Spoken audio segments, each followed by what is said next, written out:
The alarm never went off. Marcus Webb had not needed an alarm in 41 years. His body simply knew. At 5:15 in the morning, his eyes opened to the gray-blue dark of his bedroom ceiling, and he lay there for exactly one breath, long, slow, deliberate, before he swung himself upright and began the first and most important task of his day. The prosthetic was on the low table beside the bed, where he always left it. A C-Leg 4 microprocessor knee, custom fitted to the residual limb of his left leg, which ended 4 inches below the knee. The unit was a marvel of engineering, that he appreciated the way one engineer appreciates another's work with informed respect, without sentiment. Gyroscopes, angle sensors, a predictive algorithm that read his gait patterns and adjusted 100 times per second. The carbon fiber socket was custom molded to the exact geometry of what remained of his leg, and the fit, after 11 years of refinement, was as precise as a machine ground joint.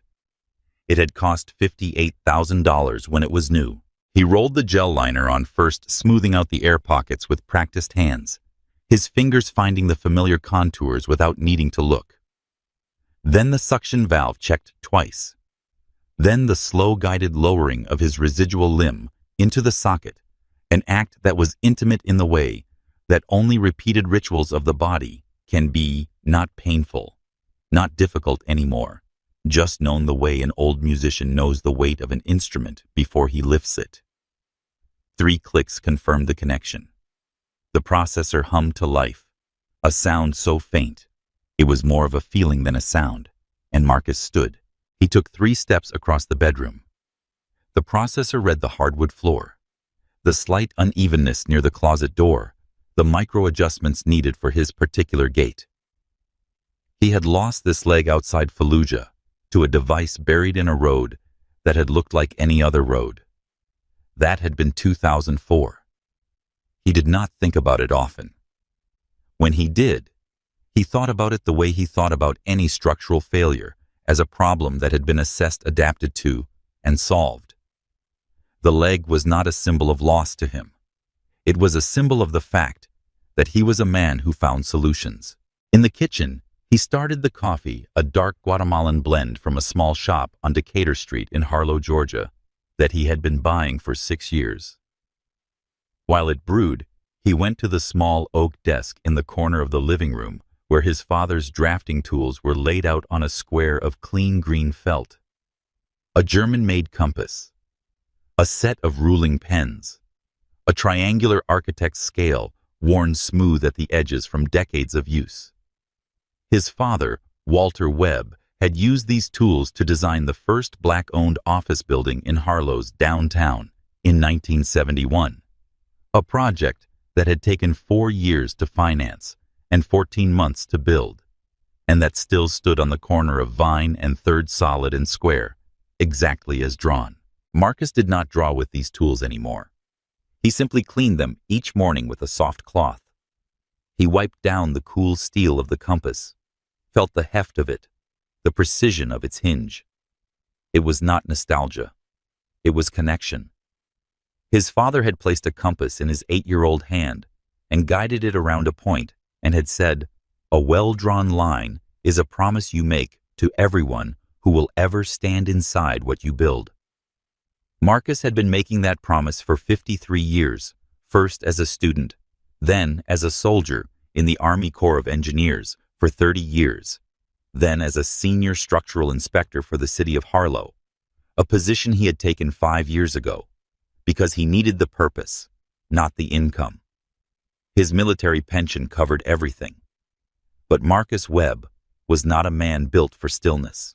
He poured his coffee and sat at the kitchen table as the light outside began to shift from black to charcoal gray. He reviewed his work order for the day. Final structural sign-off on the Caldwell Street overpass seismic retrofit, a project he had been overseeing for 14 months. The new carbon fiber column wraps were installed. The external post-tensioning cables were anchored. Today, he needed to get eyes on the underside of the first abutment at close range, confirmed the wrap adhesion against his tensioning specs, and signed the pre-pour report. The concrete deck was being poured next Wednesday. His sign-off was the last thing standing between planning and execution. He called Gloria at 6:15. She answered on the first ring, which meant she was already awake, which meant she was already at the hospital or just leaving, because Gloria Webb worked the kind of hours that would have broken most people and energized her since she was 22. "Just checking in," he said. "You always say that," she said. "You mean you're making sure I'm eating? Are you a pause?" "I had half a granola bar. That's not food." "Dad, I am a registered nurse. I know what food is." "Sunday dinner," he said. "I'll bring the Guatemalan. Bring 2 bags. I'm almost out." A brief silence, comfortable and full. The silence of people who have learned each other's weight over years of leaning. Big day. Final inspection on Caldwell. Should be done by noon. "Be safe," she said. "Always," he said. He rinsed his mug, placed it in the drying rack. He had never owned a dishwasher, saw no need for one, and went to retrieve his work gear from the hallway closet. Hard hat, reflective vest with his city engineering department, ID badge clipped to the left chest pocket, where it always was visible and deliberate. Clipboard, the inspection report clipped to the top 17 pages of technical data and tensioning logs, and his own marginal notes going back 8 months. He carried this out to his truck, a 2012 Chevy Silverado with 140,000 miles on it, a city engineering department decal on the rear window, and a current site authorization permit displayed on the dash.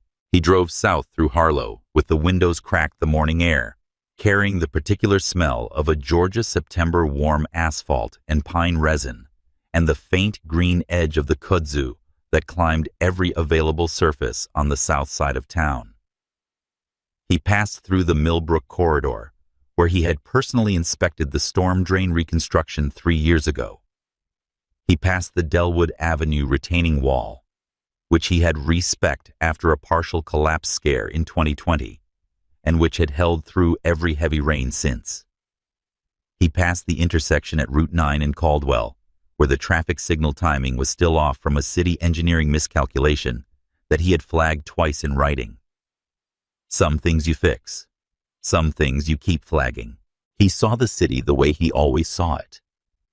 Not as a collection of buildings and people, but as a living structure. A complex arrangement of concrete and steel and pipe and wire and human intention. And he was one of the people responsible for keeping it from failing. That was not a burden. That was the point.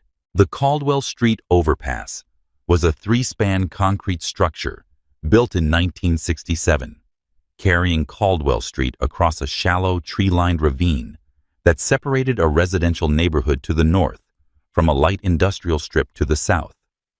It was not a beautiful bridge. It was a functional bridge, the kind that people drove across twice a day for decades without thinking about it, which was exactly what a good bridge should accomplish. Marcus had been thinking about it for 14 months, and in that time, he had come to know it the way you come to know anything you study with real attention. Its peculiarities, its tolerances, the places where the original construction had been slightly optimistic about load distribution, and the places where it had been quietly overbuilt. He parked in the designated contractor staging area on the north side of the ravine, a gravel lot, accessed from Caldwell Street's service road, bounded on the east by a chain-link fence, and on the west by a wooden barrier, with a posted city work order sign. The sign had been there for 14 months. It bore the project number, the contractor's name, the Engineering Oversight Authority, and the name of the senior inspector, Marcus A. Webb, P.E. His name, on a sign. 10 feet from where he parked, he clipped on his hard hat, adjusted the reflective vest, confirmed his ID badge was visible, picked up his clipboard, and swung out of the truck. The morning was warm, the kind of September warmth that feels borrowed, that carries in it the knowledge that it won't last. He walked to the edge of the gravel lot, ducked under the chain that separated the lot from the adjacent slope, and began picking his way down toward the first abutment. The slope was gentle, maybe 20 degrees, covered in late summer grass and scattered oak leaves beginning to turn. His sea leg read the terrain, constantly making micro-adjustments, assisting with the incline. Plant, lock, push. Each step deliberate, each step certain. He had learned years ago to think of the prosthetic not as a limitation on his movement, but as a different kind of movement, one that required more conscious attention and gave him, in return, a different quality of presence on the ground. He noticed things. He noticed the slight wet patch near the base of the slope where a drainage seam was weeping. He made a note.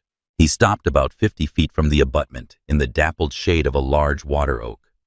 From here he could see the column wraps clearly, the dark gray carbon fiber sheaths bonded to the concrete columns, and above them the gleaming anchor plates of the post-tensioning cables.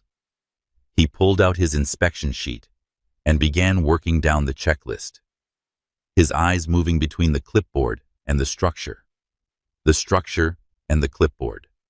Everything was clean. The adhesion looked uniform. The anchor geometry matched his specs. It was good work. He noted it. Behind him, and slightly to his left, two teenagers were using a low concrete ledge at the edge of the ravine as a launching point for skateboard tricks.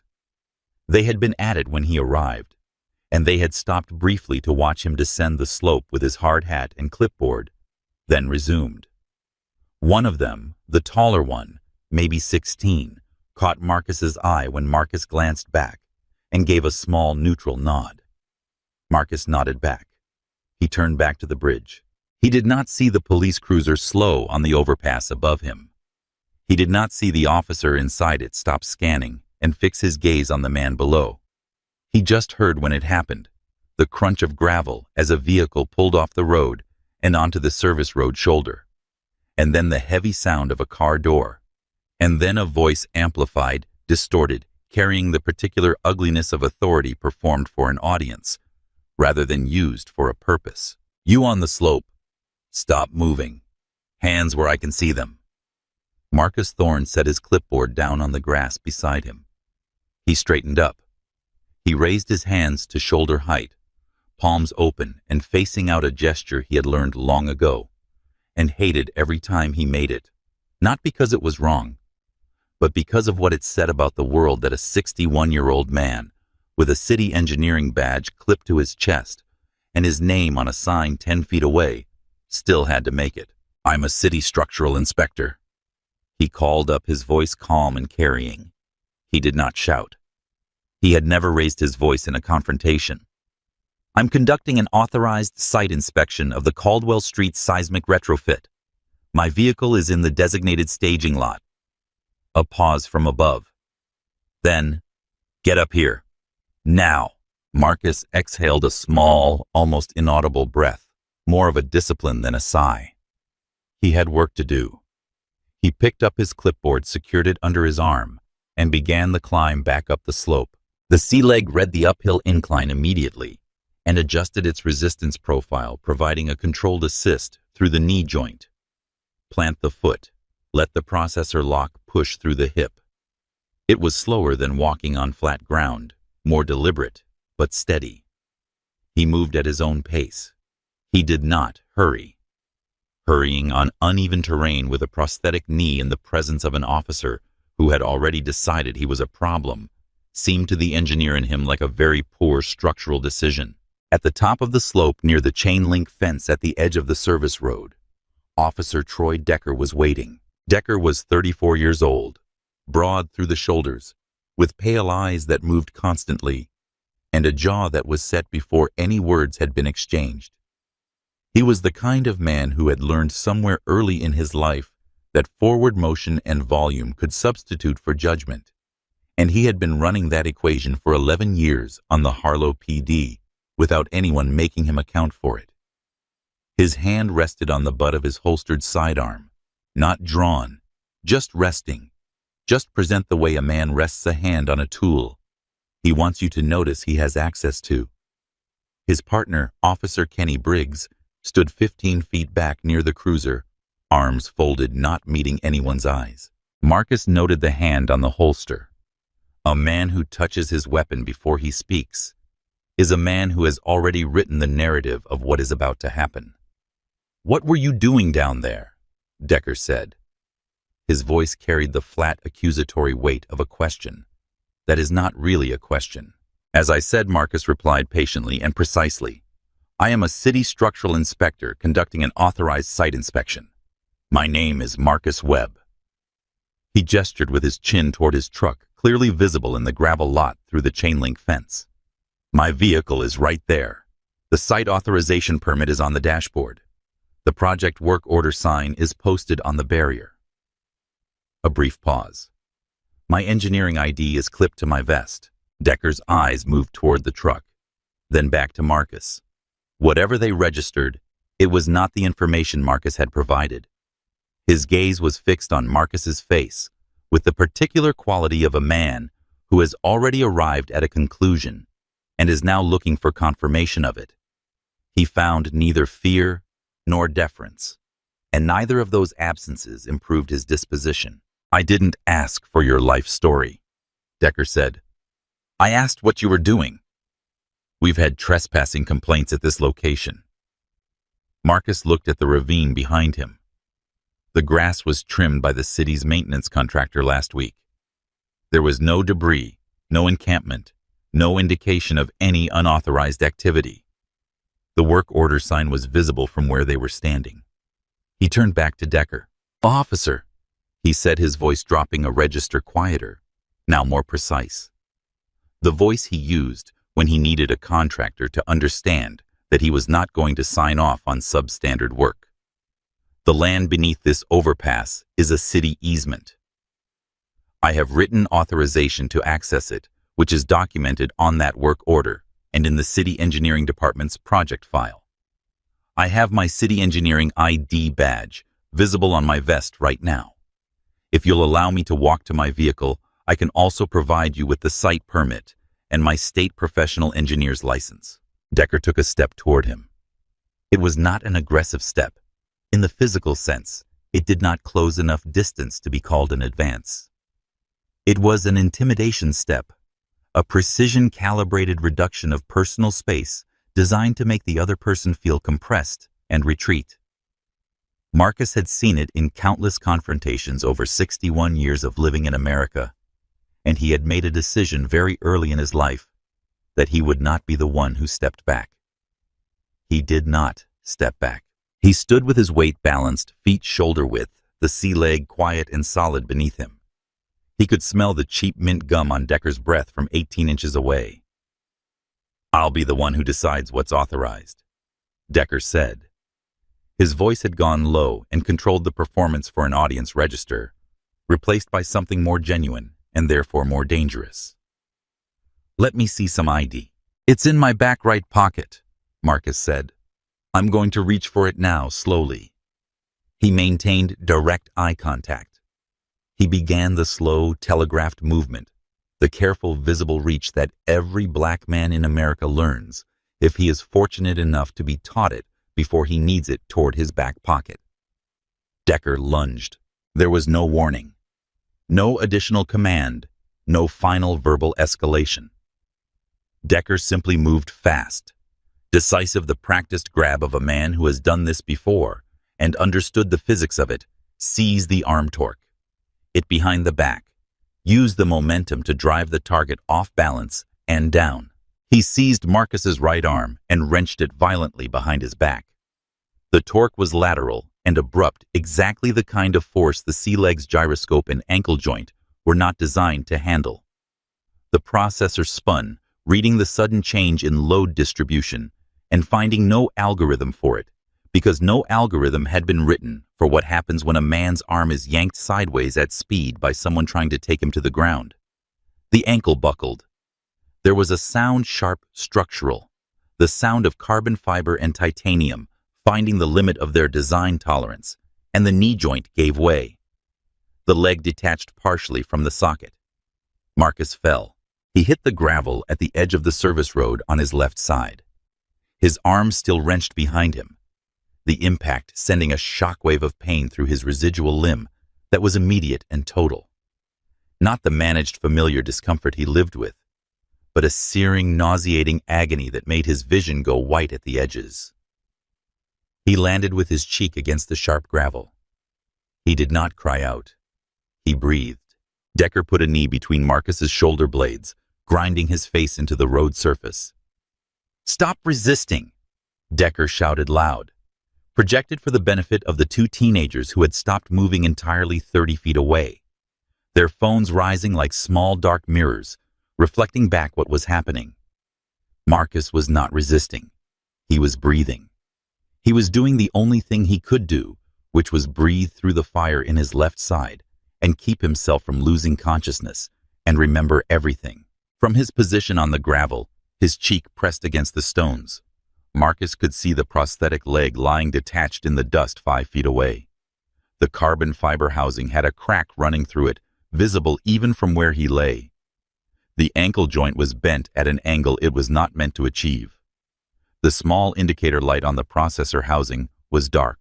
Decker cinched a zip tie restraint around Marcus's wrists, pulling it past snug, past firm, past secure, into the territory of deliberate, the skin already whitening under the pressure. Then he stood. He was breathing harder than the situation warranted. He looked down at Marcus with an expression that was not the concern an officer might be expected to show for an injured person on the ground. It was something else. It was the particular look of a man who has just gotten the outcome he came for and is allowing himself a moment of satisfaction. Then he walked over to the prosthetic leg. He stood over it. He looked at the shattered carbon fiber, the bent joint, the dark processor housing $58,000 of precision medical engineering, lying broken in the gravel. And he looked back at Marcus, and he nudged the leg with the toe of his boot. "Looks like dead weight," Decker said. His voice was flat, performative pitched for the small audience of the two teenagers and the passing cars on the overpass above. "Guess you'll be crawling home." 15 feet away, Officer Kenny Briggs turned his head toward the bridge. He stared at a point somewhere in the middle distance. He did not speak. Marcus lay on the gravel and looked at the two teenagers, Darius and Leon. He did not know their names yet, but he would stood frozen, phones up. Expressions that had gone beyond shock, into something older and heavier, a confirmation of a thing they had hoped was not as true as they already suspected it was. Darius's jaw was tight. Leon's hand had not moved from the record button. Marcus looked back at the destroyed leg. He felt the rage come, a white physical thing, a heat in his chest that was ancient and legitimate and enormous. He gave it exactly 10 seconds because he had learned long ago that rage consumed the person who held it and was therefore inefficient, and he did not have the luxury of inefficiency. He felt it crest. Then, with the same deliberate discipline he brought to every structural problem he had ever faced, he packed it away. What he needed was not fire. What he needed was a blueprint. The ride to the precinct was conducted in silence. Decker drove. Briggs sat in the passenger seat with his hands folded in his lap and his eyes on the road ahead. The posture of a man who has decided the only navigable path through a situation is to pretend to be furniture. In the back behind the wire partition, Marcus was crammed into a space not designed for a man of his frame, 6 feet 2 inches, 210 pounds, with his wrists bound behind him, and his left side ending without the prosthetic in the mid-air absence of a limb that was no longer there. Every turn Decker took sent his body weight shifting against the hard plastic seat. Every stop fired a jolt of pain through his hip and the stump of his leg, which was throbbing now with a deep grinding insistence that he recognized from the weeks after the injury in Fallujah. The particular ache of tissue that has been subjected to force it was not ready for. He focused on his breathing. 4 counts in through the nose. 4 counts hold. 6 counts out slow and controlled. a technique he had learned in a stress management course at Fort Bragg in 1998 and had used in places considerably more dangerous than the back of a Harlow PD cruiser. It did not make the pain less. It made it manageable, which was all he needed it to be. He cataloged. He did not allow himself the luxury of reaction. He allowed himself the discipline of observation. He noted the time displayed on the partition-mounted screen, 8:47 a.m. He noted Decker's badge number visible through the partition. He noted that Briggs had not spoken a single word since the incident on the slope, and that Briggs had not looked at Marcus once, and that these two facts together meant something specific about Briggs's internal state, that Marcus filed away with everything else. The 3rd District Station of the Harlow Police Department was a 2-story concrete building on Fulton Avenue that smelled as you entered of industrial disinfectant and old paper, and the particular institutional despair of a place where bad things have been processed into paperwork for a very long time. Decker hauled Marcus out of the cruiser in the parking lot, an unnecessary grab more force than the situation required, the kind of casual extra roughness that communicates something to anyone watching without technically crossing a line that could be cited. Marcus caught himself on the doorframe. Decker shoved him forward. The booking area was institutional beige under fluorescent lights that buzzed at a frequency designed, it seemed, to make everyone in the room feel slightly less real. Behind the desk, Sergeant Walt Eber, heavy-set 60s face, like a topographic map of a territory that had seen a lot of weather, did not look up when Decker announced the charges. Assault on an officer, resisting arrest, criminal trespass. Decker slapped the paperwork on the counter with the particular satisfaction of a man completing a performance he is proud of. Eber looked at the papers. Then, for exactly 2 seconds, he looked at Marcus. His expression was the expression of a man for whom this was simply the 8 a.m. slot in a morning schedule.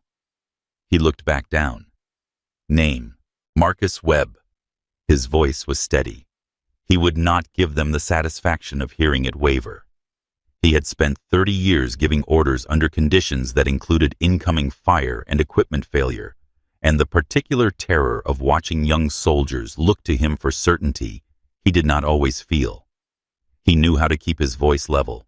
He kept it level now. They took his belt, his watch, a simple analog watch that had belonged to his father, his city engineering ID badge, the boot from his remaining foot and the lace from it. They took his wallet, his keys, his phone, each item placed into a plastic bag, each item a layer of his civilian life, his professional identity, his connection to the city he worked for, stripped away and sealed into evidence packaging, with a barcode label that would identify it as property seized from a criminal suspect. When they asked him to stand for the photograph, he had to lean against the wall with his shoulder to keep his balance. He would not ask for help. He stood as straight as he could, his weight on his right leg and the wall, and looked at the camera with his face composed into the expression he had practiced for 30 years. Not defiance, not submission, simply presence. He was here. He was paying attention. The flash of the camera was a small, bright explosion in the dim room. They put him in a holding cell. The door clanged shut with the sound of absolute finality, the heavy, unhurried clang of institutional metal that does not rush because it does not need to. The cell was concrete and steel. A metal bench was bolted to the wall, a drain in the floor, a single high window admitting a thin rectangle of morning light. Marcus lowered himself onto the bench with careful deliberateness, his body protesting every degree of the descent. When he was seated, he looked at the stump of his left leg, the liner still on, smeared with gravel and dirt, the skin below the liner bruised, already swelling, beginning at the distal end. He had seen worse. He had seen considerably worse. But that was not the point. The point was the $58,000 prosthetic lying broken in the gravel of a service road beside the Caldwell Street overpass, dismissed as dead weight by a man with a badge and a boot and no awareness of what he had just decided to do. Marcus allowed himself a moment. He closed his eyes. He let the weight of it settle, the full, unfiltered weight of the humiliation. Not the physical pain, which was real, but manageable. The other thing, the erasure. A 61-year-old man who had spent 30 years serving a country and another 5 strengthening the city that this officer patrolled, reduced in the space of 40 seconds to a trespassing suspect, a resisting body, a thing to be processed. The assumption behind Decker's eyes from the first moment, the specific assumption that a black man in work clothes near a bridge was necessarily something other than what he said. He was the assumption that the badge on his chest, visible and present, was not worth a single second of consideration. He let himself feel it for 90 seconds. He counted them because that was the discipline. At 91, he opened his eyes. The feeling was processed, categorized, filed. It was now data and input for the problem he was beginning to solve. He had one phone call. Gloria answered on the second ring. "Dad, it's past noon." Gloria. He used her name, which he rarely did. "Listen carefully. I'm at the 3rd District Station downtown. I've been arrested. The charges are assault on an officer resisting arrest and criminal trespass." 3 seconds of silence. He could hear her breathing shift, the emergency room shift, the transition from daughter to professional, from fear to function. It was one of the things he loved most about her. "Okay," she said. "Are you hurt?" He paused. "Yes." Another pause, smaller. "The officer broke my leg." This silence was different. He could feel her absorbing it, the physical reality of it, the specific horror of it, and then the deliberate act of setting that horror aside to deal with what needed to be done right now. She was his daughter. She handled things. "Okay, Dad. I'm on my way. I'm calling Diane Cross. Don't say another word to anyone. Not to the desk officer. Not to your cellmate, if you have one.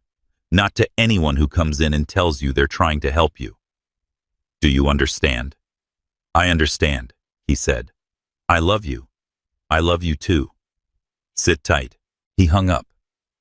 The simple act of hearing her voice, her focused, unwavering competence, was like a support beam placed under a structure that was beginning to list. He was not alone in this concrete box. He sat with his back straight for a long time after that. Hours passed. The light in the high window moved, shifted, began to dim toward afternoon. The sounds of the precinct changed, the daytime busyness of the morning shift, giving way to the different rhythms of afternoon, the radio traffic changing frequency, the voices outside his cell coming and going. He did not ask for anything. He did not speak to anyone who came past. He replayed the entire incident in his mind, not as a victim, but as an engineer. He analyzed the sequence with the precision he would bring to a failure report. He noted Decker's immediate escalation to physical contact, the specific timing the lunge came before Marcus's hand reached his pocket. He noted Briggs's silence throughout. He noted the 2 teenagers, their phones, the angle of their position relative to the incident. He noted the work order sign visible in the background of where the encounter occurred. He built a schematic of the event in his mind, careful and complete, the way his father had taught him to draft one clean line at a time. Each one a promise. It was a long time later in the hollow hour, when the precinct was at its quietest, when the last of the afternoon light had left the high window and the fluorescent buzz in the hallway was the only constant, that Marcus, sitting alone on the concrete bench with his back straight and his hands on his knees, put his face in his hands. Just for a moment. Not because he had lost, not because he was broken, but because a man is allowed a moment of his own, away from the eyes that would read something into it, a private space, to hold the full weight of what this cost. He held it. He felt it completely. Then he lifted his face. He straightened his back. He looked at the drain in the floor and the rectangle of artificial light under the cell door, and he began methodically to plan. Gloria brought him home close to midnight after a young lawyer named Ben Alcott had posted bail and processed his release, a procedure that involved the reverse of everything that had been done to him that morning. His property returned in a plastic bag, forms signed at a counter by people who did not make eye contact, and then the push of a heavy door into the humid night air of Harlow, which smelled of cut grass and car exhaust, and the distant sweetness of something blooming, and which struck him after the recycled institutional air of the holding cell as almost unbearably alive. Gloria was in the parking lot. She did not rush toward him. She stood by her car, a practical, sensible sedan, and let him come to her understanding without words that a man who has spent a day having his movement controlled by others needs to close the last distance himself.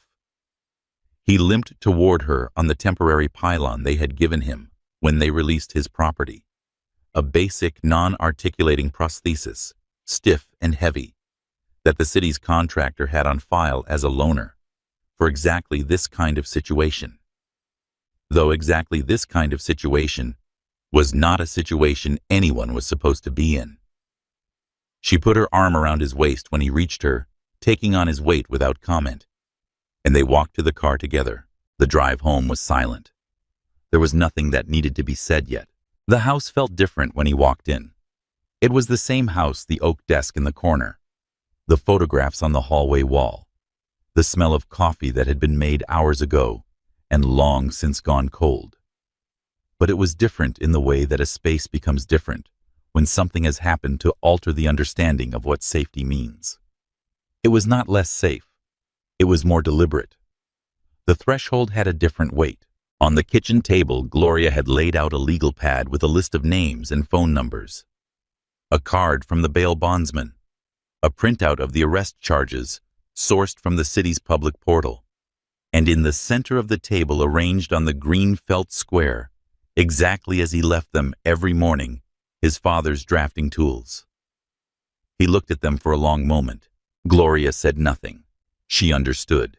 She went to the kitchen and began making him something to eat. The sounds of the refrigerator opening a pan, finding the burner butter warming, and Marcus sat down at the table and looked at the compass and understood that his daughter had put it there, not as sentiment, but as a message. We are still who we are. This changes nothing about who we are. The following morning, the official incident report was released on the city's public portal. Gloria printed it before he was out of bed. They sat at the kitchen table and read it together over coffee that neither of them tasted. It was worse than he had anticipated, and he had anticipated something bad. Officer Troy Decker's sworn statement described a heroic officer responding to a trespassing complaint, confronting a male subject who was behaving erratically and refusing to identify himself, and who, when asked to produce identification, became combative and shoved Officer Decker before attempting to flee. The fall, according to the report, occurred when the subject tripped over his own feet while attempting to evade lawful apprehension. The damage to the prosthetic device was described as consistent with pre-existing wear or incidental damage sustained during the subject's fall, which was self-initiated. The report noted that the subject had made verbal claims of being a city employee, which could not be verified at the scene due to the subject's agitated and uncooperative behavior. There was no mention of the city engineering ID badge visible on Marcus's vest throughout the encounter. No mention of the site authorization permit on his dashboard. No mention of the work order sign posted 10 feet from where he was standing. No mention of Officer Briggs's name anywhere in the document, not as a witness, not as a responding officer, not in any capacity. The report existed in a world where only Decker and Marcus had been present, and in that world, every fact that contradicted Decker's version had been carefully omitted. Marcus read it once. Set it down. Every word of this is a lie, Gloria said. Her voice was low and shaking, with a contained fury that he recognized as the thing she kept very tightly controlled because she had learned from him that unconstrained fury was an obstacle to precision. Yes, Marcus said. He was calm. He was calm in the deliberate, methodical way that he had been building toward since the holding cell. It's not a report. It's a foundation. They're going to try to build a case on top of it and assume I won't have the tools to dismantle it. He tapped the paper once. They have never met an engineer. He stood and walked to the living room window. In the backyard, on the wire fence at the edge of the property, a cardinal, red and precise and impossibly vivid against the gray morning, sat for 3 seconds and then was gone. His wife Diane had told him years before she died that cardinals carried messages from the people who had gone ahead. He was not a superstitious man, but he watched the place where the cardinal had been for a moment. Then he turned back. I have 18 days before the court date, he said. That was going to be the coast trip. Gloria looked at him. Her eyes were clear and direct. I know. We're going to spend them differently. I know that too, she said. He picked up his father's compass from the table. Cold steel. Precise. The weight of it in his hand was an old familiar thing, a reminder of what he was and what he had always been, a man who drew lines and held them. He had 18 days. It was time to get to work. Dr. Aaron Fields had been Marcus's prosthetist for 11 years, which meant that over that time, he had come to know the biomechanics of Marcus's residual limb better than Marcus himself did. He was 52, methodical, the kind of man who chose his words with the same care he chose his components, never more than necessary, always exactly right. He had seen the inside of the sea legs engineering schematics enough times to recite them.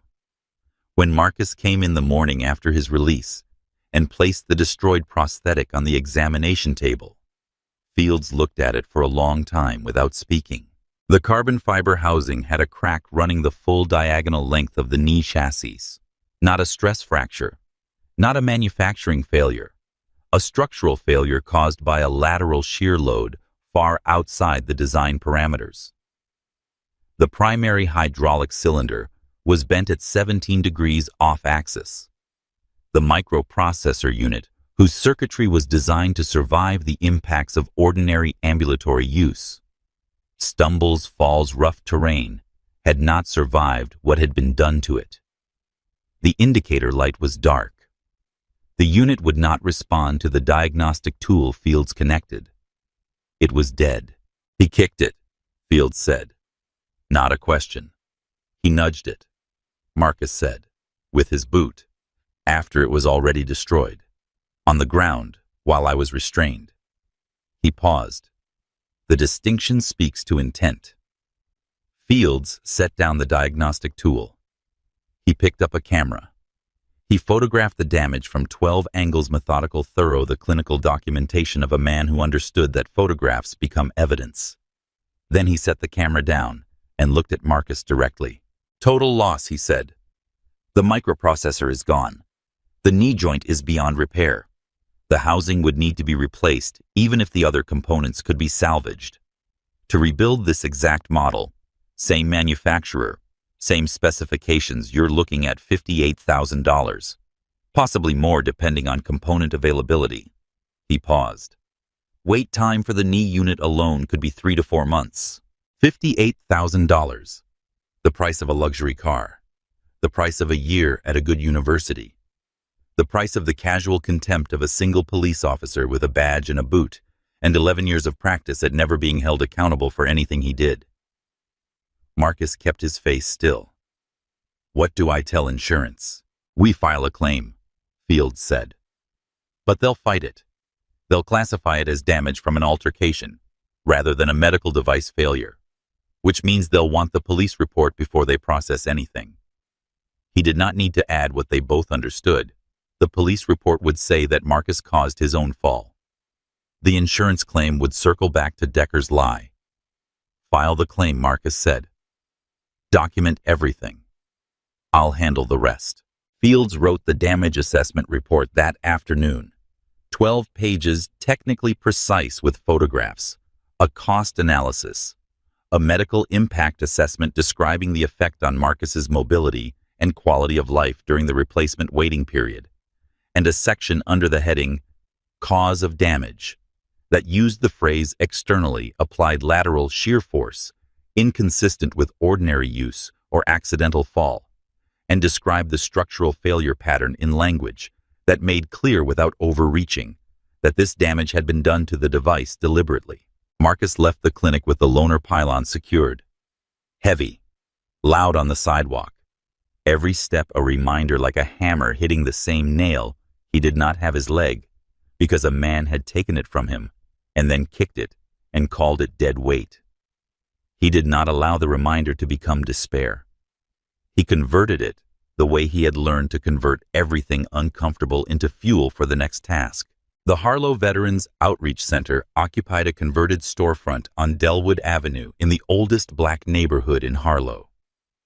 A neighborhood that had survived urban renewal, twice a highway realignment, 2 recessions, and the particular sustained pressure of a city that officially included it in its boundaries while functionally treating it as a peripheral concern.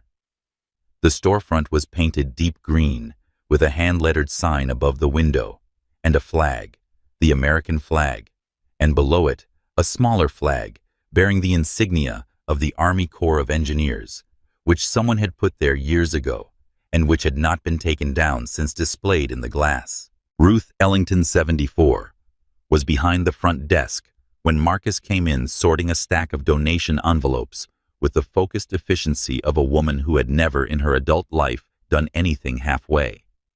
She was small, 5'2" maybe, and wore a pair of reading glasses on a beaded chain and a cardigan the color of autumn leaves, and she had the particular stillness of someone who has learned that a great deal of information can be gathered by not moving. She looked up when the door opened. She looked at Marcus's face, then at the pylon, then back at his face. Her own face went absolutely still, not the stillness of shock, but the stillness of recognition, the settling of something she had been watching for and had feared, and was now in its arrival prepared for. "I heard," she said. He nodded. He did not ask how. News of this kind moved through a neighborhood like this not on the wind, but through a specific human infrastructure: phone calls made and received, conversations at the fence. A word passed after Sunday service, a text chain among women who had been paying attention for a very long time. Ruth Ellington was a node in that infrastructure. She had been one of its architects. She led him to the back room without discussion. The front of the center was donated canned goods and stacked pamphlets about VA benefits, and a board covered in photographs of veterans the center had helped over its 22-year existence. The back room was different. Metal shelving units lined 2 walls, bankers' boxes, binders, filing cabinets locked, and on one shelf behind a row of outreach directories, a row of accordion folders, each one labeled in Ruth's neat, upright handwriting. She reached past the directories without hesitation, pulled a folder, set it on the table between them. The tab read, Decker T. Complaints, /2017 to present. Inside 9 documents. Each one a signed and dated written statement from a Harlow resident names dates the specific details of what had happened to them. A woman named Carla Simmons, 49, who had a broken wrist after a traffic stop in 2019. Her complaint to Internal Affairs logged as received. Beside it, the IA disposition record unsubstantiated. No further action. Signed, Sergeant D. Pruitt. A man named Thomas Grant, 62, detained on his own front porch for 45 minutes in 2021. His own porch in front of his own house, for no articulated reason, whose complaint had been assigned to Internal Affairs, logged and disposed of in the same way within 48 hours before any investigation was opened. Signed again, Sergeant D. Pruitt. Each of the 9 complaints. 9 people. 9 suppressions. 1 name at the bottom of every single disposition record. Each statement had been notarized. Ruth had taken them over 7 years to the bank on the corner. A bank whose notary public was a woman named Mrs. Coates, who had been notarizing documents for this neighborhood since 1995 and had never once asked why. Every time that man roughed someone up, Ruth said, every time a complaint got filed and then disappeared, someone told me. I had them write it down, sign it, get it notarized. A pattern. She folded her hands on the table. I've been keeping this for 7 years because I knew that one day someone would come through that door who could use it correctly. Someone with the standing to bring it forward. Someone they couldn't dismiss as a chronic complainer or a troubled individual. Someone they would underestimate. She looked at him steadily. I believe that's you. Marcus looked at the folder. The weight of it was not in the paper. It was in the years of quiet courage it represented. 9 people who had told the truth to a woman with a filing cabinet in a back room, because there was nowhere else in this city to tell the truth and have it preserved. 9 people who had accepted that the official channels would fail them and had found in Ruth Ellington's archive an unofficial channel that held. I'll use it right, he said. I know you will, she said. That's why I'm giving it to you. Marcus had heard of Diane Cross before Gloria called her. You heard of Diane Cross if you paid attention to civil rights law in the state of Georgia, which Marcus did, because paying attention to the structure of things, including the legal structures that were supposed to protect people, was how he had always operated. She had spent 8 years in the Department of Justice Civil Rights Division before leaving to open her own practice in Atlanta, and in the 5 years since she had won 4 Section 1983 cases, civil rights lawsuits under federal law against Georgia law enforcement agencies, 2 of which had resulted in consent decrees and departmental reform. She was 49, methodical, and was known in the specific way that useful reputations travel for being someone that police department attorneys did not enjoy seeing across a courtroom. She arrived at Marcus's house the next morning at 7:30 with a leather briefcase, a thermos of her own coffee, and no preliminary social conversation. She sat at his kitchen table and read everything he put in front of her. The incident report, the damage assessment from Dr. Fields, Marcus's own handwritten account of the incident timed and sequenced like a mission debrief, and Ruth Ellington's accordion folder in one sustained reading session that lasted 40 minutes, during which she did not ask a single question, and her expression did not change. When she finished, she set the last document down, aligned it precisely with the others, and looked at Marcus. The report is perjury, she said. 3 words, flat and certain. Yes, Marcus said. The pattern in this folder is a federal civil rights pattern and practice problem. 9 complainants. 1 supervisor's name disposing every case. 48 hours to closure each time before any investigation could be opened. That is not an officer making individual mistakes. That is a supervisor maintaining a system of protection deliberately over 7 years. Yes, Marcus said again. The key is the body camera footage. She tapped the table once. Whatever it shows or doesn't show, it's going to be the center of everything. I'm going to file for it today. She paused. We also need to find the teenagers. He looked at her. You know about the teenagers. You said there were 2 young men filming. In a neighborhood like the one you described, 2 teenagers who filmed a police encounter of this severity are either going to come forward voluntarily, or they're going to be very difficult to find, depending on their prior relationship with this department. I need to know which it is. I'll find out, he said. She opened her briefcase and produced a legal pad and a pen. I'm filing 3 things today. First, an emergency motion to compel the release of both Officers Decker's and Briggs's body camera footage within 72 hours. Second, a civil suit, Marcus Webb versus the City of Harlow Officer Troy Decker and Sergeant Dale Pruitt under 42 U.S.C.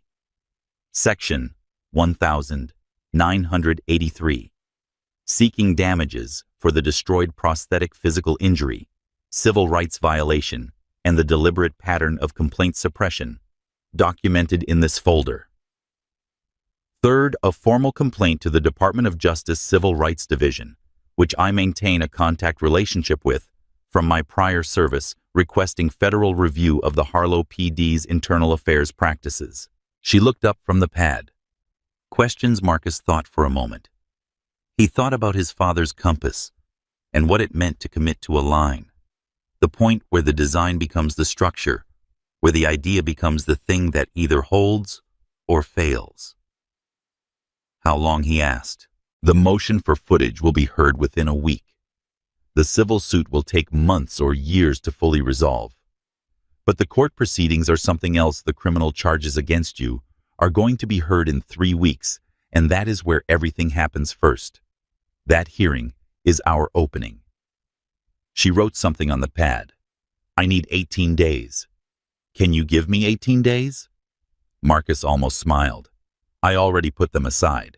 The body camera footage arrived under court order on the 5th day, delivered electronically to Cross's office in Atlanta, with a chain of custody certification from the Harlow PD Digital Evidence Unit.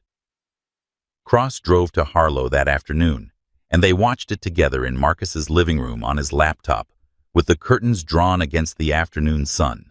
Decker's camera showed 4 minutes and 17 seconds of clear, continuous footage from the moment the cruiser pulled off the service road onto the shoulder. The footage showed Marcus on the slope below, small in the frame hard hat and reflective vest clipboard. Clearly visible city engineering decal on the truck, clearly visible. It showed Marcus raising his hands and calling out. It showed the climb up the slope. It showed the first 2 exchanges. Decker's accusatory posture, Marcus's calm precision, the visible ID badge on his vest, that Decker's camera captured in perfect detail from 3 feet away, without Decker apparently registering it. Then the footage showed Marcus reaching toward his back pocket. Then the footage ended, not faded, not lost to static, ended, a hard cut to black as clean as a blade. The timestamp skipped forward 6 minutes and 12 seconds. The footage resumed with Marcus already in the back seat of the cruiser, moving away from the scene, the service road receding through the rear window. During those 6 minutes and 12 seconds, the lunge, the fall, the crack of the prosthetic, the knee on Marcus's back, the zip tie restraints, Decker standing over the destroyed leg, the boot, the words, all of it, gone. Briggs's camera was different. It had been switched to audio-only mode 90 seconds into the encounter, a setting that preserved a log entry showing the camera had been activated while recording no video. The audio captured faintly the sounds of the confrontation. The crack of the prosthetic was audible as a sharp report in the background, but no image, no visual context, nothing that could be presented to a jury as evidence of what had actually happened. Marcus and Cross watched the timestamp jump 3 times each. Then Cross minimized the video and called a number from her contacts list. Tanya Osei arrived the following morning. She was 40 precise and carried a forensic analysis kit in a hard-sided case that she set on the kitchen table and opened with the focused economy of someone who had done this in environments considerably less comfortable than a kitchen in Harlow, Georgia. She was a digital forensics specialist who had worked for 3 years with the FBI's cyber division before going independent, and she had testified as an expert witness in 11 civil rights and criminal cases involving law enforcement digital evidence. She worked for 4 hours. She said very little. When she was done, she sat back and addressed Marcus and Cross with the directness of a person who only said things she was prepared to defend in court. The gap in Officer Decker's footage is not a malfunction, she said. A malfunction, battery failure, software crash connection. Error produces a degraded file. The audio breaks up. The image pixelates. The timestamp stutters and repeats. This file is clean before the cut and clean after the cut. The metadata shows a deliberate edit. The file was accessed. A section was removed, and the file was resealed. Someone went into this recording after the fact and took out 6 minutes and 12 seconds. She looked at Marcus. The edit was made from a device with administrative access to the department's body camera management system. I can document the metadata signature in language a court will understand. Cross was already writing. Briggs's camera manual mode switch. Not a malfunction. A hand found the switch and turned it. She paused. The audio preservation tells me it wasn't shut off entirely, because that would show as a camera off log event. It was switched to audio only, specifically which preserves the activation record without the video evidence. That's a technique. That's someone who knows the system. Marcus looked at the frozen timestamp on the laptop screen. 6 minutes and 12 seconds. The exact window in which everything that actually happened had occurred. He thought about the machine his daughter had asked him about, the machine that builds itself to protect itself, that buries complaints, and closes files, and edits footage, and writes reports that call the truth a lie. He thought about what it felt like to find a structural flaw in something that had been presenting itself as solid. "Show me," he said to Tanya Osei, "where to pull." Their full names were Darius Moore and Leon Grant. Cross's investigator found them in 2 days. Darius was 16, Leon 17, and they lived 4 blocks apart in the neighborhood adjacent to the Caldwell Street ravine, the neighborhood Marcus had driven through on his way to work the morning this happened, and had not given particular thought to, because it was simply part of the city, simply part of the structure he was responsible for. The investigator met with them separately, first with their parents present as Cross had instructed. She had been specific. No pressure, no promises, no framing of what the right decision was. Just, here is what we are doing. Here is what the footage could mean.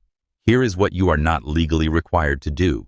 And here is what Leon's uncle's name is doing in Ruth Ellington's folder. Leon Grant's uncle was Thomas Grant, the man detained on his own front porch in 2021. Leon was 9 when it happened. He had been there. He had watched through the screen door, because his mother had told him to go inside, and he had gone inside and watched from there instead. Leon gave Cross the footage the next day. It was everything. Darius had started recording when the PA system blared the moment Decker's voice hit the air, and had not stopped until the cruiser drove away. The footage showed Marcus's hands going up his calm call from below the slope, the exchange at the top. It showed Decker's hand on his holster. It showed Marcus beginning the reach. It showed the lunge, sudden, disproportionate, the violent grab and torque that followed no protocol Marcus had violated. It showed the fall, the crack of the prosthetic, audible and sharp in the audio. It showed Decker's knee on Marcus's back, while Marcus lay still, not resisting breathing. It showed the zip tie restraints applied too tight, and it showed Decker standing over the destroyed prosthetic. It showed the boot nudging the shattered carbon fiber, and it captured in clear audio from 30 feet away in the September morning stillness. "Looks like dead weight. Guess you'll be crawling home." Leon had shot it on a phone with a newer camera than most people owned at his age, a birthday gift from his grandmother last year, and the resolution was sharp enough to read the expression on Decker's face as he said it. Cross subpoenaed Sergeant Dale Pruitt's administrative login records from the IA database the same week.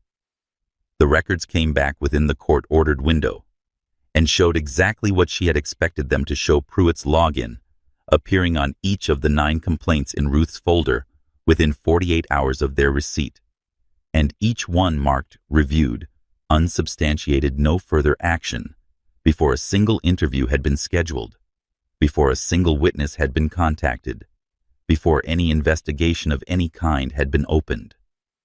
The timestamps were consistent. The pattern was metronomic. This was not negligence. This was maintenance. Marcus sat with Cross at his kitchen table the evening after the subpoena records came in, and looked at the complete picture they had assembled.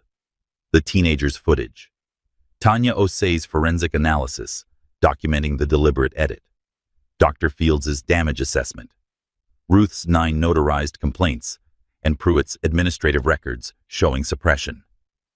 His own incident account timed and documented. The city work order sign in the background of Darius's footage, legible to anyone who looked. He thought about his father's compass.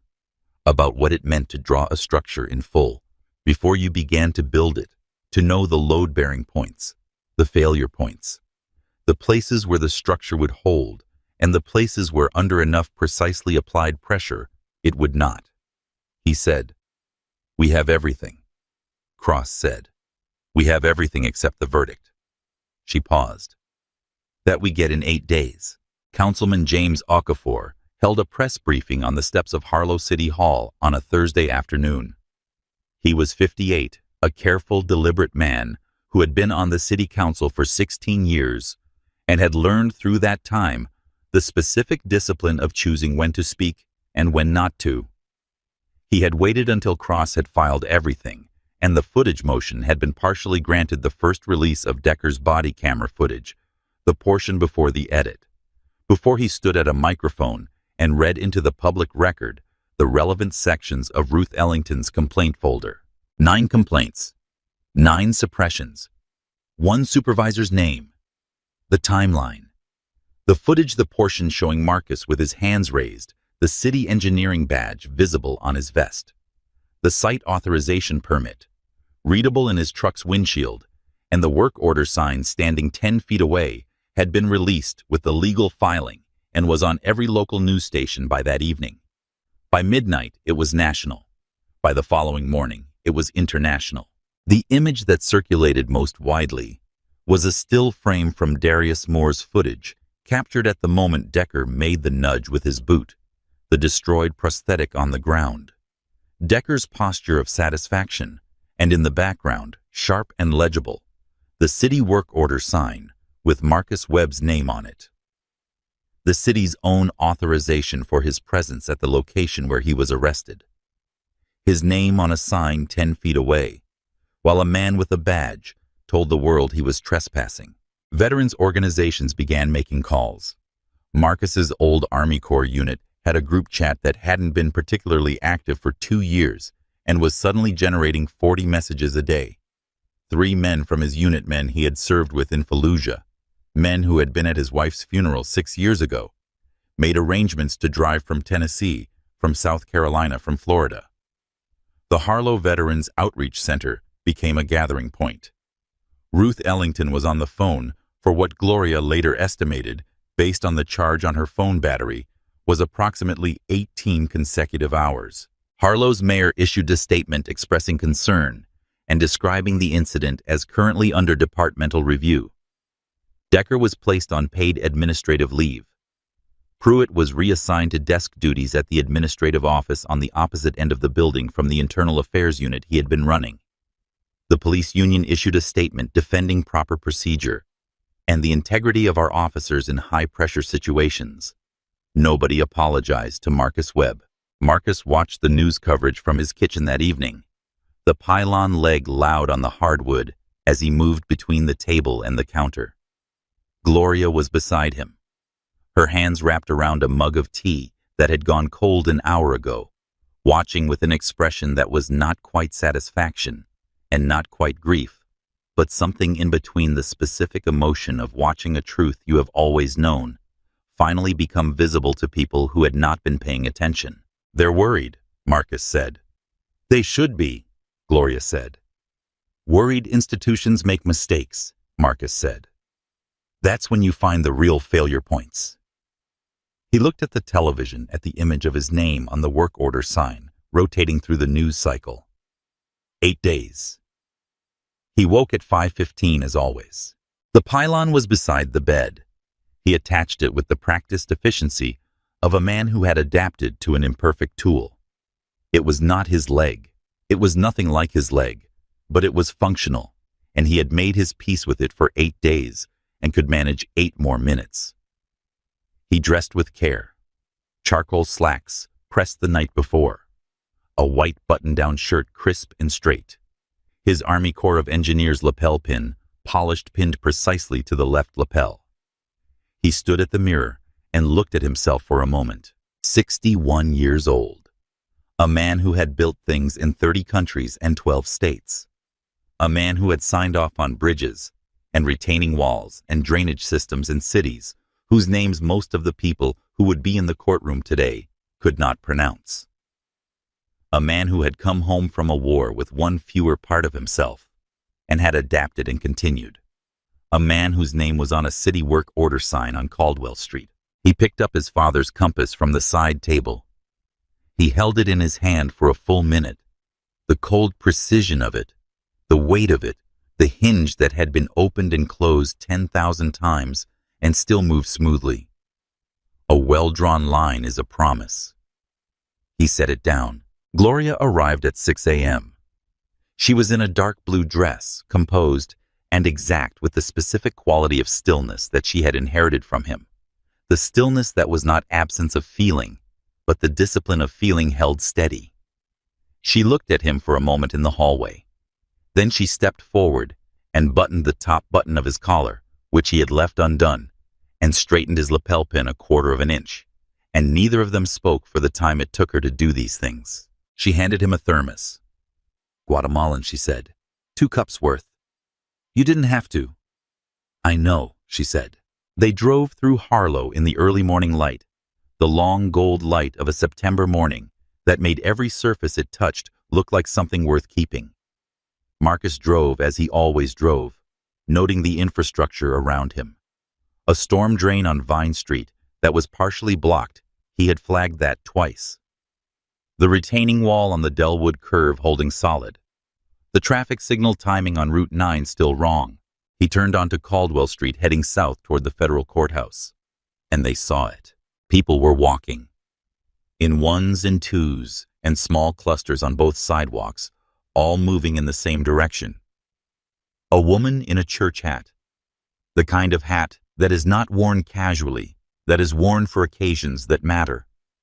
2 men in veterans' caps walking side by side with the particular posture of men who spent 30 years being trained to walk in a certain way, and whose bodies had retained it long after the uniform came off. A group of 4 women moving together with the coordinated efficiency of people who have organized things before. An elderly man with a walker making his way slowly and with absolute intention. And there in a green dress she wore for important things moving along the sidewalk with her cane at a pace that was neither hurried nor slow Ruth Ellington. Marcus slowed the truck without deciding to slow it. He and Gloria watched the sidewalk fill as they drove the last 2 blocks. He found parking a block from the courthouse, and they got out and began walking.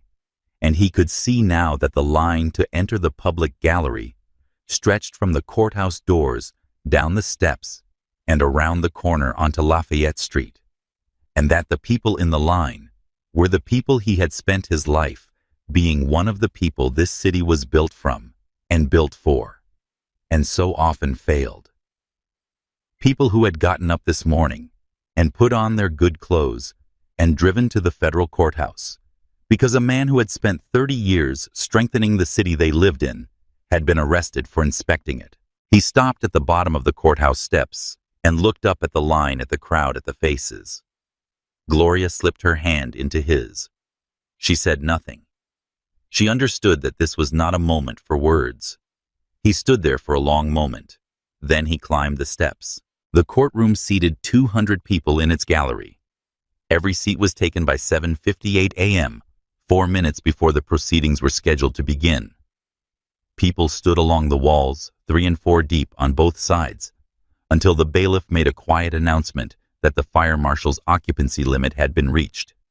After that, people stopped trying to enter and simply remained in the corridor outside, in a crowd that grew to 200 more, and for whom Councilman Okafor had arranged a live stream feed on 2 monitors he had brought and positioned himself at his own expense in the courthouse's public atrium.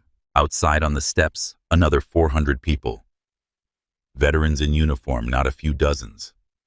Their service ribbons visible, their posture carrying the particular dignity of people who know what they gave. Neighbors from the Dellwood Avenue corridor and the Millbrook district. Parents with children, because they had decided this was something their children should see. Members of 6 different churches whose congregations had passed around the news on Thursday and organized rides on Friday. 3 men from Marcus's old Army Corps unit who had driven from out of state and arrived the previous evening and spent the night at Gloria's apartment because there was no question about whether to be here.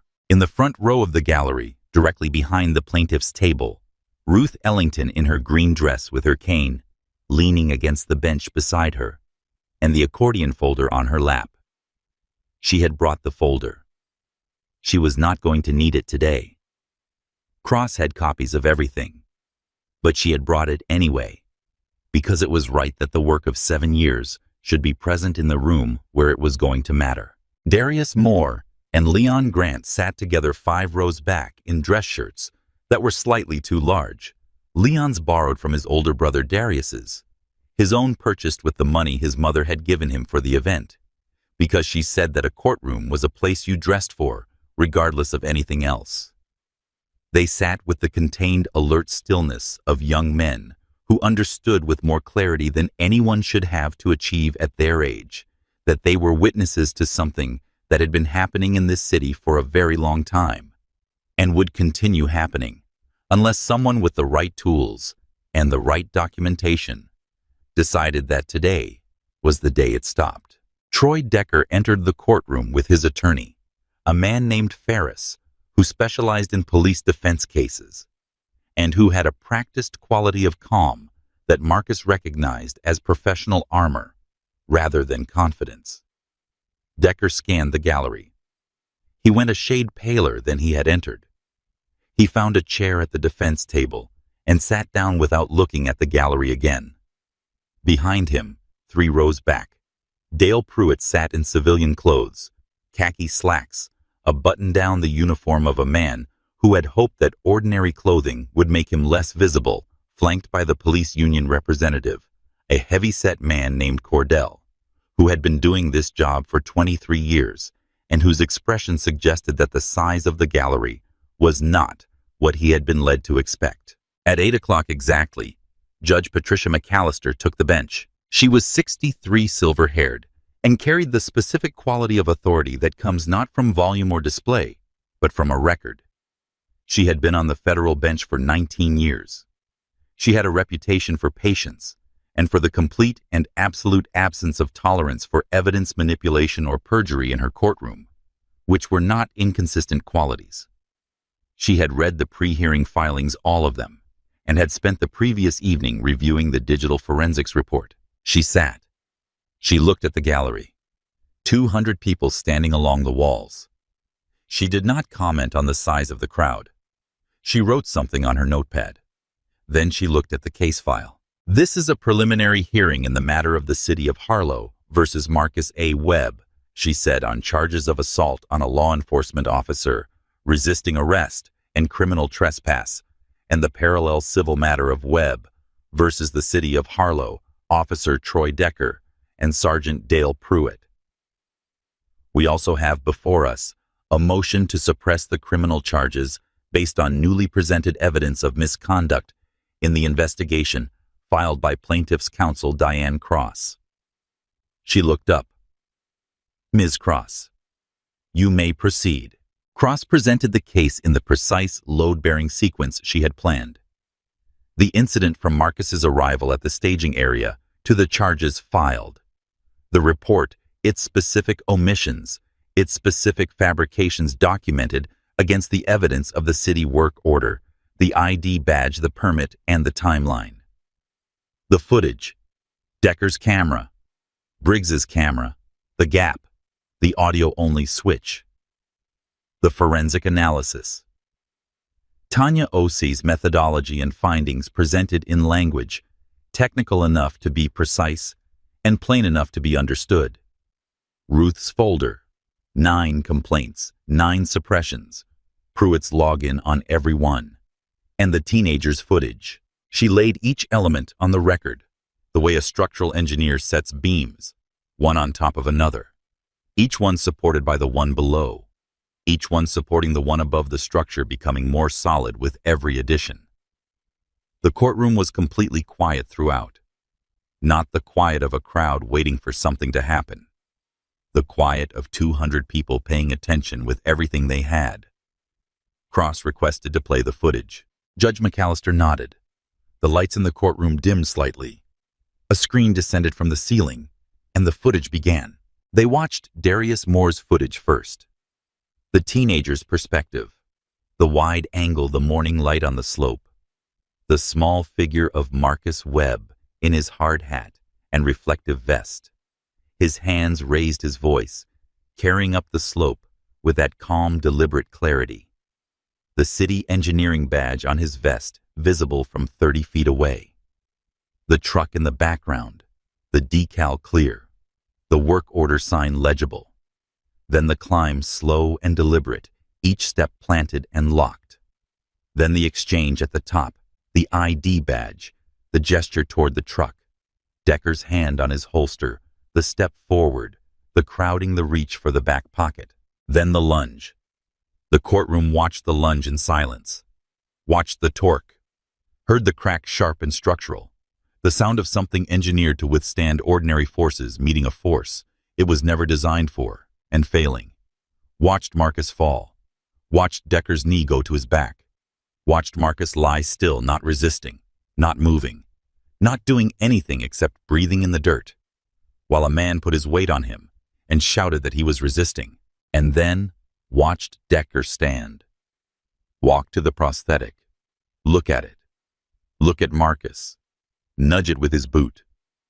And then, in the September morning, stillness of a city service road with 2 teenagers and a few passing cars as witnesses, heard Decker's voice clear and certain and utterly without hesitation. Looks like dead weight. Guess you'll be crawling home. The gallery did not gasp. It went silent first. 3 full seconds of absolute held stillness. The kind of silence that is not the absence of sound, but the presence of something too large for sound to contain.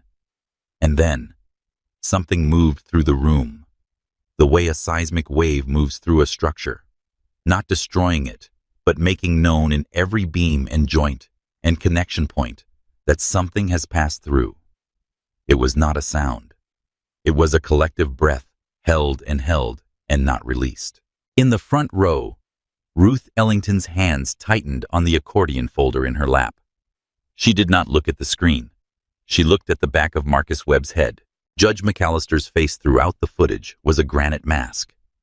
Her eyes moved from the screen with the precision of a woman who was watching something and simultaneously constructing in parallel the legal architecture of her response. When the footage ended, she wrote on her notepad. She wrote for 15 seconds. The only sound in the room was her pen. Then she set down the pen. She looked at Decker. "Officer Decker," she said. Her voice was quiet, not soft quiet, in the way that a structure is quiet under load, because the energy is going into holding, rather than into sound. "You will take the stand." Decker's attorney whispered something. Decker looked at him. Then he stood and walked to the witness stand with the posture of a man who has just discovered that the floor he has been standing on for 11 years is not as solid as he believed. He took his seat. He looked at Judge McAllister. She looked back at him. "You have sworn an oath to tell the truth," she said. "I want you to watch a portion of this footage again. And then I want you to explain to me in specific and precise terms how the sworn incident report you filed, which states that the complainant fell as a result of his own aggressive behavior, while attempting to flee, is not a complete and total fabrication of the events captured in this recording." She nodded to the bailiff. The last 40 seconds played again. The boot, the words. The courtroom watched Decker watch himself. "Officer," she said when it ended, "that is your voice. That is your boot. That is your face. Your incident report does not contain any of this. It contains the opposite of this. I want you to explain that to me." Decker's attorney stood. "Objection, Your Honor. The witness is being asked to testify against. He is on the stand," McAllister said. "He is under oath. The objection is overruled." She looked at Decker. "Explain it." Decker's hands were flat on the rail of the witness box. His face was the color of old plaster. He said, "It was a tense situation. The video doesn't show the full context." "What is the context that I am not seeing?" McAllister said. Her voice did not rise. It dropped, if anything quieter, more precise, which in a courtroom is considerably more frightening than volume. He was resisting. I felt threatened. Decker paused. The report reflects my understanding of the events at the time. The report reflects. McAllister said that the complainant fell as a result of his own aggressive behavior while attempting to flee. The footage shows a man with his hands raised, a city engineering badge on his chest, and a work order sign 10 feet behind him being thrown to the ground by your hands. Those two things cannot both be true. She leaned forward slightly. Which one is? The attorney objected again. McAllister overruled again in exactly the same amount of time as the first objection, without changing her expression. Decker did not answer. His attorney put a hand on the table and leaned forward and said something in Decker's ear. Decker looked at the table. McAllister said, "The word I'm looking for, Officer Decker, is perjury. That is a federal criminal offense. You have sworn an oath in this courtroom today, just as you swore an oath when you filed that report. I would encourage you to be very careful about what you say in the next 30 seconds. The courtroom was absolutely still. Diane Cross stood. Your Honor. She said, we have one additional submission. She moved to the clerk's desk and placed a bound binder 3 inches thick on the surface with the careful deliberateness of a woman placing the final load-bearing element of a structure she has been building for 8 days.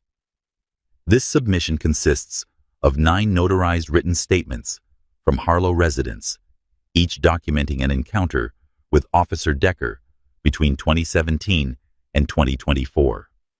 It includes the corresponding internal affairs disposition records for each complaint with administrative login metadata showing that Sergeant Dale Pruitt accessed and closed each complaint within 48 hours of receipt before any investigation was opened. It includes a forensic cross-reference confirming that Sergeant Pruitt's login appears on the disposition record of every single one of these 9 complaints. She paused.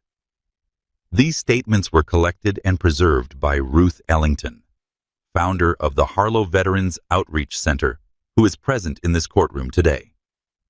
She turned to the gallery. She said 3 names: Carla Simmons, Thomas Grant, Maria Washington. 3 of the 9 complainants in the folder. 3 of the people whose complaints had been received and buried and closed before anyone had picked up a phone. If those individuals are present, I would ask them to stand. Carla Simmons stood. She was in the 4th row in a blue blazer, her hands clasped in front of her. Thomas Grant stood beside her. He had driven from across the county that morning and sat 3 seats down. Maria Washington stood from the 2nd row, a woman of 60, who had filed a complaint in 2022 after watching her son detained and roughed up on their front porch, and had been told by Internal Affairs in a letter signed by Dale Pruitt that the complaint had been reviewed and found unsubstantiated. They stood and they were still. The gallery looked at them. Ruth Ellington did not stand. She sat in the front row with her accordion folder on her lap and her chin lifted, and she looked at the bench, and her expression was one of a woman who has waited a long time for something and can wait a little longer. Judge McAllister looked at the 3 standing figures. She looked at the binder on the clerk's desk. Then she looked at the 3rd row gallery, where Dale Pruitt was sitting in his civilian clothes, between the union representative and a growing awareness that the geometry of this situation had shifted irrevocably. Sergeant Pruitt, she said, you will approach the stand. Pruitt conferred with the union representative. A low, urgent exchange briefed the particular quality of a private conversation happening in a public space that everyone in the room could observe without hearing. Then Pruitt's attorney, a man named Garside, who had come on a retainer from the union, stood. Your Honor, Sergeant Pruitt will not be taking the stand at this time. He invokes his 5th Amendment right against self-incrimination. The union representative nodded, as if this were a procedure being followed correctly, which in a narrow technical sense it was. McAllister looked at Pruitt for a long, deliberate moment. The kind of moment that is not a pause in the proceedings, but a part of them. An act of record-making, a communication to everyone in the room of exactly what she was observing and exactly what she thought of it. Then she turned back to the courtroom. Based on the totality of the evidence presented in this hearing, she said, her voice level and absolutely clear. This court is referring the matter to the United States Attorney's Office for the Northern District of Georgia for a federal grand jury proceeding. The referral includes criminal civil rights violations under 18 U.S.C. Section 242 against Officer Troy Decker, perjury charges, based on the sworn incident report filed in this case, and obstruction of justice and evidence, tampering charges against Sergeant Dale Pruitt, based on the pattern of complaint suppression documented in this submission. She looked at Decker's attorney. The criminal charges against the complainant, Marcus Webb, are dismissed with prejudice. The civil suit will proceed on the federal docket. She set down her pen. This court is in recess. 2 federal marshals had been standing at the rear of the courtroom since the session began. No one had particularly noted them when they entered, because federal marshals are often present at federal proceedings, and the particular unremarkability of their presence was part of the design. They had positioned themselves near the rear door, and they had stood there for the full duration of the hearing, and they had listened, and now they walked forward through the gallery. The room was beginning to stir, the hum of 200 people releasing the breath they had been collectively holding, turning to each other, the gallery beginning to fill with the sound of human response to a significant thing. But the 2 marshals moved through this without urgency, with the particular steady pace of people who know exactly where they are going and do not need to hurry. They passed Ruth Ellington, who watched them.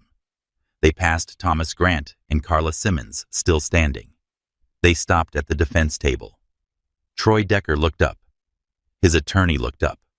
The marshal addressed Decker directly in the clear and ordinary professional voice of a man performing a procedure he has performed many times.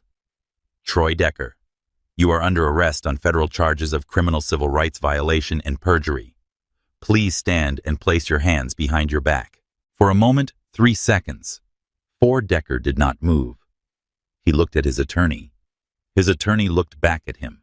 Neither of them said anything. Then Decker stood. He turned around. The marshal placed the handcuffs on his wrists. The click of the metal was sharp and clear in a room that had gone quiet again.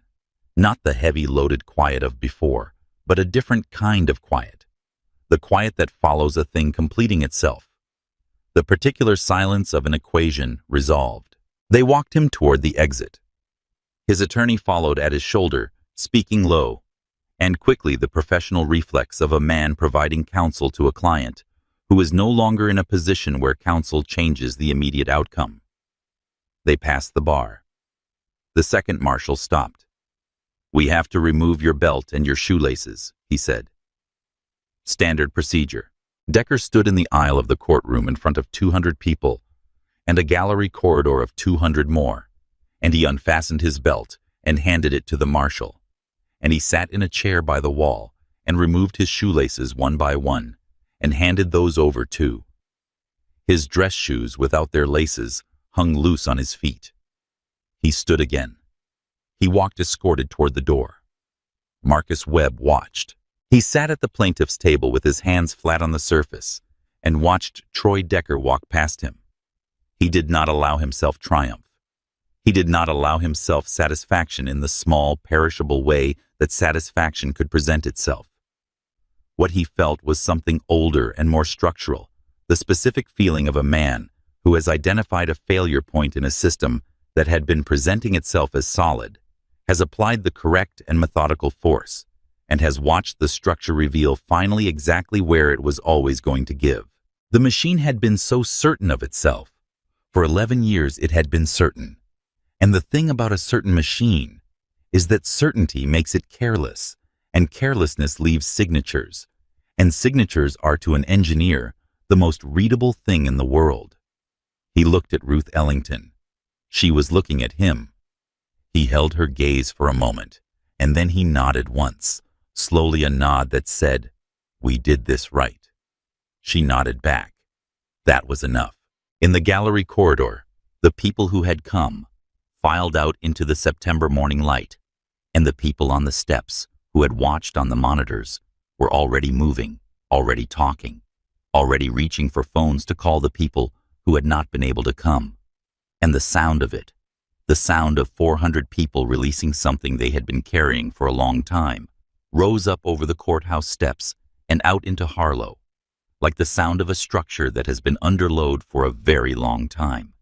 Finally being allowed to rest.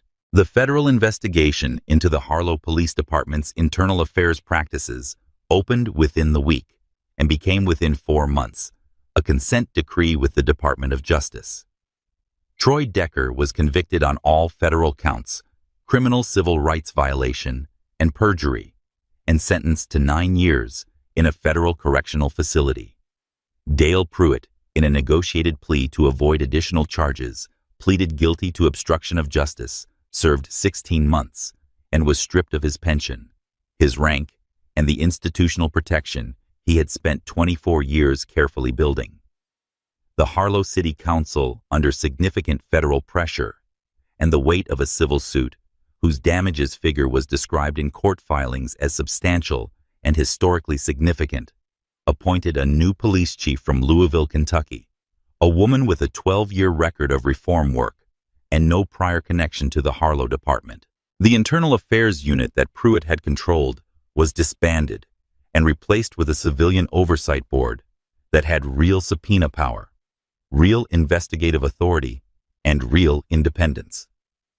A portion of Marcus Webb's settlement, the amount was never officially disclosed, but was widely reported to be the largest civil rights settlement in Harlow's history, was directed at Marcus's specific and written request to Ruth Ellington's Veterans Outreach Center, establishing a permanent legal defense fund for Harlow residents who could not afford representation during police encounters.